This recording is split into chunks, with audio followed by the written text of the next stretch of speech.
بچھڑا کچھ اس ادا سے کہ رت ہی بدل گئی، ایک شخص سارے چمن کو ویران کر گیا۔ اس وقت آپ حضرات کی خدمت میں دارالعلوم دیوبند کے سابق شیخ الحدیث ثانی، ہزاروں علماء کے استاد الاساتذہ حضرت اقدس مولانا علامہ قمر الدین صاحب گورکھپوری علیہ الرحمہ کا ایک یادگار درس جو مسلم شریف کا ہے آپ حضرات کی خدمت میں پیش ہے۔ یقیناً یہ درس سننے کے بعد آپ کو بڑا نفع ہوگا اور مزید آپ سے حضرت کے ایصال ثواب کے لیے دعاؤں کی درخواست ہے۔ یہ کتاب میں نے حضرت علامہ ابراہیم صاحب بلیاوی رحمۃ اللہ علیہ سے پڑھی۔ وہ امام المعقول والمنقول تھے۔ پوری کتاب کو چند لفظوں میں بیان کرنے پر قدرت حضرت کو تھی۔ احقر نے زیادہ تر کتابیں حضرت سے پڑھی ہیں، داخل میں بھی اور خارج میں بھی۔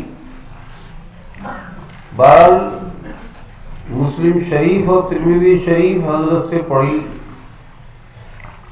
اور حضرت شاگرد ہیں حضرت شیخ الہند رحمۃ اللہ علیہ کے خادم بھی ہیں حضرت شیخ الہند کی، اور دعائیں لی ہیں حضرت شیخ الہند رحمۃ اللہ علیہ سے۔ فرماتے تھے کہ میرے وسط راز کے اندر درد سر ہوتا تھا اور بہت جان لیوا۔ گردی واڑے کی مسجد کے پاس میں نے حضرت رحمۃ اللہ علیہ سے ذکر کیا۔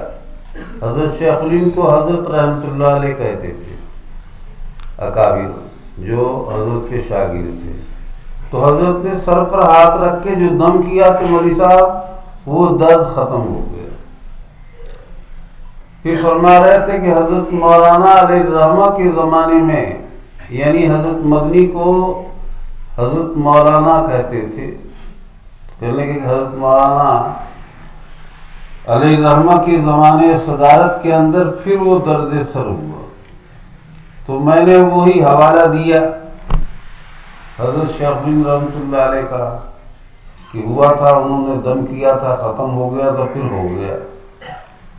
تو حضرت نے مذاقاً کہا کہ معلوم ہوتا ہے کہ حضرت رحمۃ اللہ علیہ کے اعتقاد میں کچھ کمی آ گئی ہے، اور سر پر ہاتھ رکھ کے دم کیا تو مولوی صاحب آج تک نہیں ہوا۔ سمجھے نہیں؟ یہ اکابر گویا کی سمجھے نہیں صاحب زبان تھے، جو دم کر دیا ہو گیا۔ مولانا اسلم قاسمی جو ہے وہ خود بتا رہے تھے کہ میری دادی نے مجھے کہا کہ سمجھے نہیں غلہ اسکیم کا جلسہ ہو رہا ہے، مولوی حسین احمد کو بلا رہا ہو۔ لیکن میں دیکھنے لگا کہ ہم لوگ تو حضرت شیخ کہتے ہیں، یہ مولوی حسین احمد کہتی ہیں۔ تو انہوں نے کہا کہ جائے بلا رہا۔ اب حضرت جو ہے بچپنے کے اندر سمجھے نہیں ان کے گھر میں آتے جاتے تھے اور خطوط وغیرہ لکھتے تھے، اس لیے ان کے سامنے تو مولوی حسین احمد تھے، لیکن ہم لوگوں کے سامنے حضرت شیخ الاسلام تھے۔ تو جلسہ ہو رہا تھا دار جدید میں نے پرچی دی، اور نائب صاحب تھے ایک مولانا مبارک علی صاحب، ان کو پرچی دی کہ حضرت کو یہ پرچی دے دی جائے۔ حضرت مدنی رحمۃ اللہ علیہ کو جو پرچی ملی فوراً جو ہے ڈنڈا لے کر کے اور حضرت قاری طیب صاحب رحمۃ اللہ علیہ کی والدہ کے یہاں تشریف لے گئے۔ پردے میں وہ تھیں، اور کہا کہ اماں جان آپ نے کیوں بلایا ہے؟ کہا کہ میرے کلیجے میں درد ہو رہا ہے، تمہیں اس لیے بلایا کہ سمجھے نہیں کچھ پڑھ دو۔ کہنے لگا اچھا، تو آپ اپنے جگر پر کلیجے پر ہاتھ رکھیے، اور پردے کے باہر حضرت ہیں، اور وہیں سے کیا کہتے ہیں پڑھنا شروع کیا، اور تھوڑی دیر کے بعد کہا کہ اب ہاتھ ہٹا کر دیکھیے کتنی کمی آئی۔ تو انہوں نے کہا کہ ہاں کمی تو بہت آئی لیکن کچھ ابھی ہے. ان کا پھر رکھیے. اور پھر جو کیا کہتے ہیں پڑھنا شروع کیا تو جناب وہ درد جو ہے ہمیشہ کے لیے ختم. صاحب زبان یہ لوگ اللہ والے لوگ تھے، سمجھیے نہیں. تو میں یہ کہہ رہا تھا کہ حضرت علامہ بلیابی رحمۃ اللہ علیہ، یہ حضرت شیخ الہند رحمۃ اللہ علیہ کی یہ بھی خدام میں ہے. حضرت مدنی رحمۃ اللہ علیہ تو خیر تھے ہی، وہ تو مالٹا تک جو ہے تشریف لے گئے خدمت کے لیے. اس لیے سمجھیے نہیں حضرت شیخ الہند رحمۃ اللہ علیہ کے جانشین ہوئے. اب آج کل لڑکے جو ہے نا کوئی خدمت کرتا کہتے چمچہ ہے یہ چمچہ.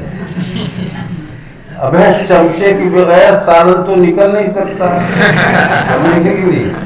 تو یہ خدام ہے سب اکابر اپنے اکابر کے. اب میں بھی خادم ہوں حضرت علامہ بلیابی رحمۃ اللہ علیہ کا، اور فخر سے کہتا ہوں، سمجھیے نہیں. تو معلوم یہ ہوا کہ اساتذہ کے ساتھ جو ادب سے پیش آتا ہے اور خدمت سے پیش آتا ہے وہی جگہ لیتا ہے. باقی سمجھ گئے نہیں لبیک میں آواز اگر بگاڑ کر کہتا ہے.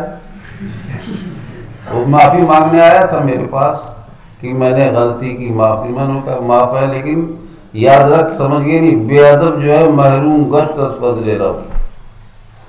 کوئی بھی استاد ہو اس کا جتنا ادب کرے گا آدمی اتنا ہی علم ملے گا.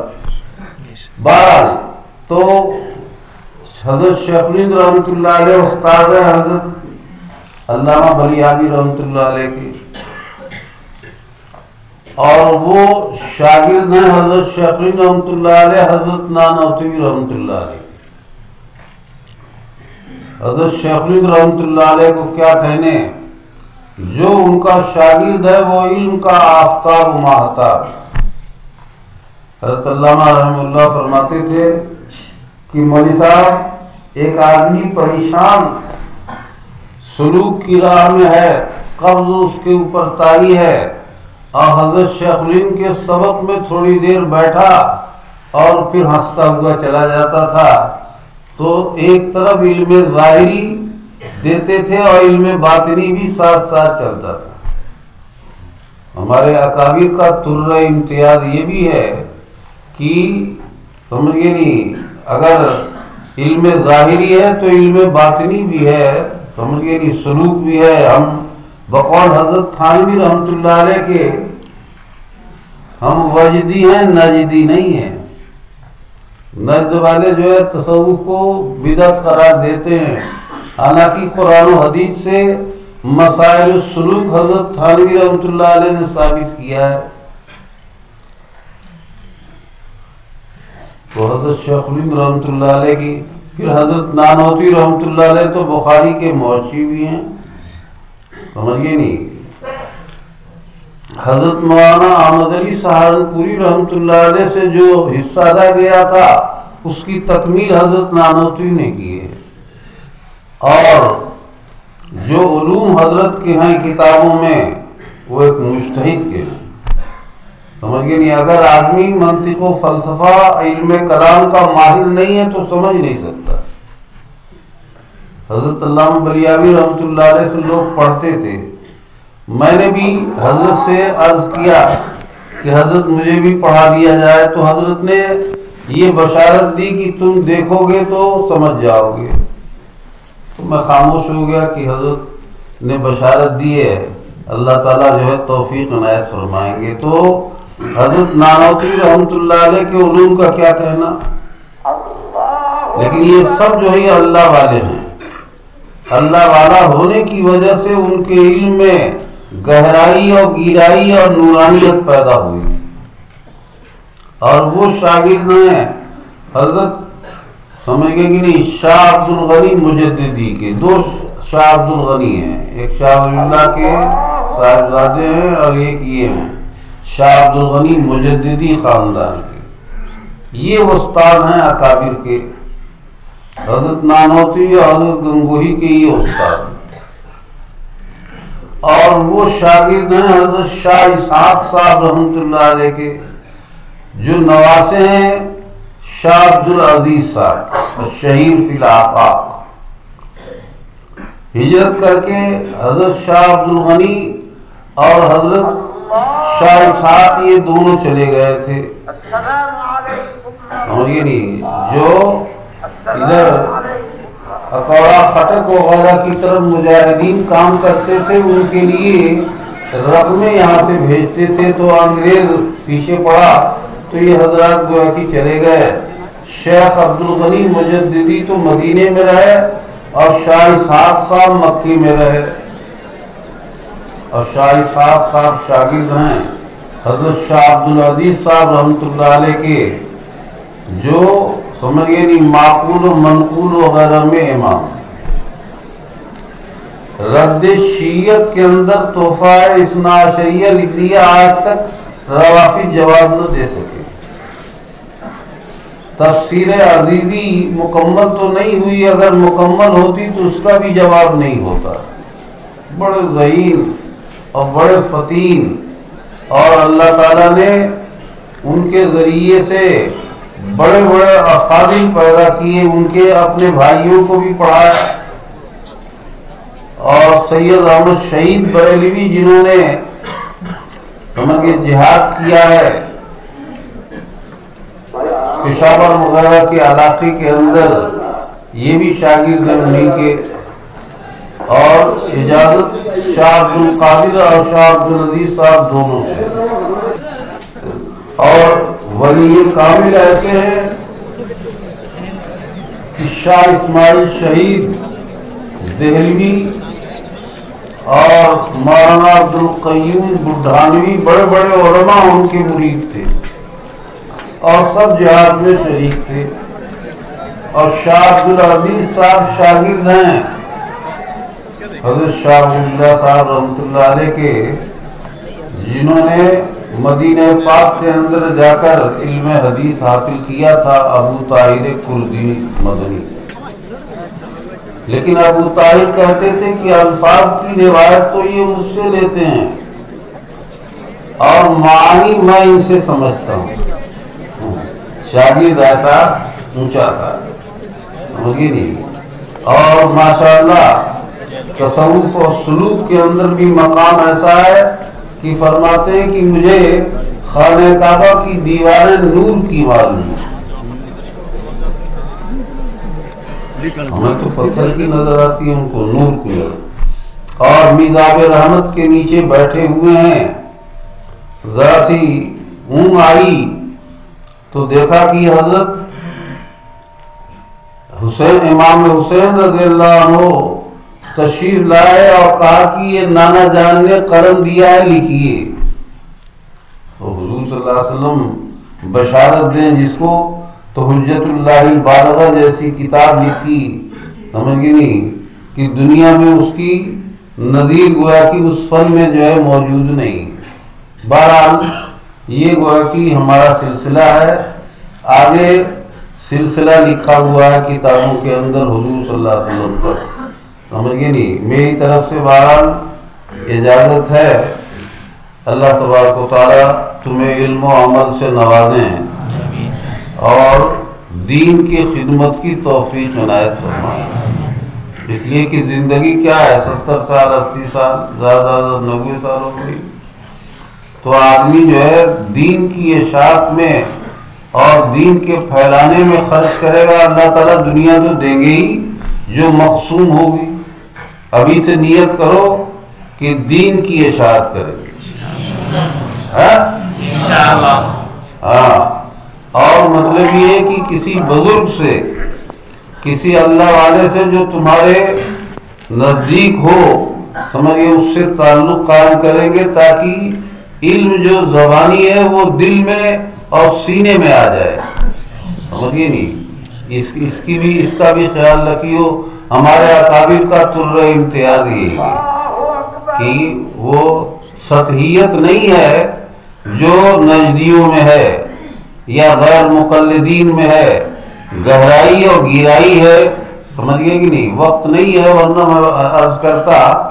بہرحال تو یہ سلسلہ دعا کر لو، یہ پرچیاں ہیں بہت ساری، ایک لڑکا کہہ رہا تھا ہمارے والد کا انتقال ہوا ہے، اب اس نے نام تو بتایا نہیں۔ اللہ تعالیٰ تمام مرحومین کی مغفرت فرمائے، اور ان پرچیوں میں جو جائز درخواستیں ہیں یا اللہ ان سب کو قبول فرما۔ یا اللہ ہم سب کو عفو و عافیت نصیب فرما، عافیت دارین نصیب فرما، ہمارے علم میں گہرائی اور گہرائی عنایت فرما، یادداشت یا اللہ مضبوط فرما، یا اللہ قرآن و حدیث اور فقہ حاصل کرنے کی توفیق نصیب فرما، اس پر عمل کی بھی توفیق نصیب فرما۔ یا اللہ اس دار کو دن دنی رات چوگنی ترقیات عنایت فرما۔ یا اللہ ہر طرح کے فتنوں سے، ظاہری اور باطنی فتنوں سے دارالعلوم کو محفوظ فرما، ہم سب کو آفات ظاہرہ اور باطنہ سے محفوظ فرما۔ یا اللہ اپنی محبت، جناب رسول اللہ صلی اللہ علیہ وسلم کی محبت، اولیاء کرام اور اعمال صالحہ کی محبت عنایت فرما۔ یا اللہ جو لوگ حسن ظن کی وجہ سے دعاؤں کے لیے کہتے ہیں، یا اللہ سب کی جائز مرادیں پوری فرما۔ یا اللہ ہمارے گھروں میں دین پیدا فرما، اولاد کو صالح بنا، ہم سب کو صالح اور صالحیت کے ساتھ یہ رہنے کی توفیق نصیب فرما۔ یا اللہ اتحاد و اتفاق کے ساتھ رہنے کی ہمیں توفیق عنایت فرما۔ یا اللہ جھگڑے رگڑے اور تمام حسد و کینے اور بغض و عداوت سے اور نفاق سے ہمارے دلوں کو پاک فرما۔ یا اللہ ہمارے دلوں میں اپنی معرفت، شکر اور یا اللہ اخلاص عنایت فرما۔ یا اللہ جو کچھ ہم نے پڑھایا ہے اس میں جو کوتاہیاں ہوئی ہوں یا اللہ معاف فرما، اور یا اللہ ان تمام احادیث مبارکہ پر ہمیں عمل کی توفیق نصیب فرما، اور مرتے دم تک حدیث کی خدمت کی توفیق نصیب فرما۔ یا اللہ ہمارے اکابر اور اساتذہ جو اس دنیا سے جا چکے ہیں یا اللہ ان کی مغفرت فرما، اور انہیں کروٹ کروٹ جنت الفردوس عنایت فرما۔ ان دعاؤں کو یا رب العالمین، یا اکرم الاکرمین، یا ارحم الراحمین اپنے فضل و کرم سے اور جناب رسول اللہ صلی اللہ علیہ وسلم کی برکات سے ان تمام دعاؤں کو قبول فرما۔ ربنا آتنا فی الدنیا حسنۃ وفی الآخرۃ حسنہ وقنا عذاب النار، وصلی اللہ تعالی علی خیر خلقہ محمد وعلی آلہ واصحابہ وذریاتہ اجمعین برحمتک یا